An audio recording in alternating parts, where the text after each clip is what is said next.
মানুষের জীবনে এমন কিছু সম্পদ আছে যা হাতে থাকা অবস্থায় তার মূল্য অনুধাবন করা কঠিন, কিন্তু যখনই তার হাতছাড়া হয়ে যায় তখনই আমরা তার অভাব তীব্রভাবে অনুভব করি। সেই অমূল্য সম্পদ দুটির নাম হলো সময় ও সুস্থতা। আপনার শরীর ও মনকে ঘিরে থাকা এই স্বাভাবিক জীবনযাত্রা মহান আল্লাহর দেয়া এক শ্রেষ্ঠ অনুগ্রহ।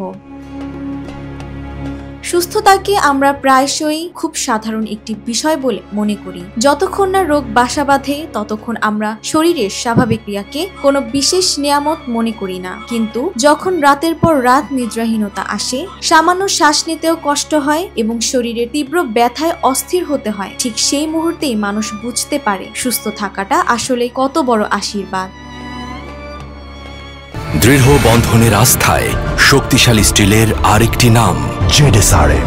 আল্লাহ তাআলা মানুষকে সৃষ্টির সেরা জীব হিসেবে অসংখ্য নিয়ামত ও অনুগ্রহে ভূষিত করেছেন। এই নিয়ামতগুলোর মধ্যে সবচেয়ে মূল্যবান ও তাৎপর্যপূর্ণ হলো সুস্থ শরীর, শান্ত মন এবং স্বাভাবিক জীবন, কারণ এই তিনটি স্তম্ভের উপরই আমাদের পার্থিব ও অপার্থিব কল্যাণ নির্ভর করে।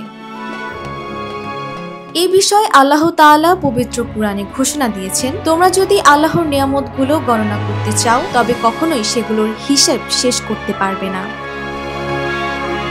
সুস্থ শরীর ছাড়া নামাজ, রোজা বা অন্য যে কোনো ইবাদত সঠিকভাবে পালন করা প্রায় অসম্ভব। শারীরিক সক্ষমতা থাকলে হালাল উপায়ে জীবিকা বা রিজিক উপার্জন করা সম্ভব, যা পরিবারকে সহায়তা করার জন্য অত্যন্ত জরুরি।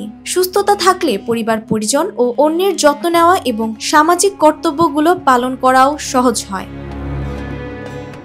তাই সুস্থ থাকার সময় কৃতজ্ঞতা প্রকাশ করা এবং এই নিয়ামতকে সৎ ও কল্যাণের পথে ব্যবহার করাই আমাদের দায়িত্ব। সময় থাকতে এই নিয়ামতের মর্যাদা দিন, কারণ এটি ক্ষণস্থায়ী। ডেস্ক রিপোর্ট, জয় জয় দিন।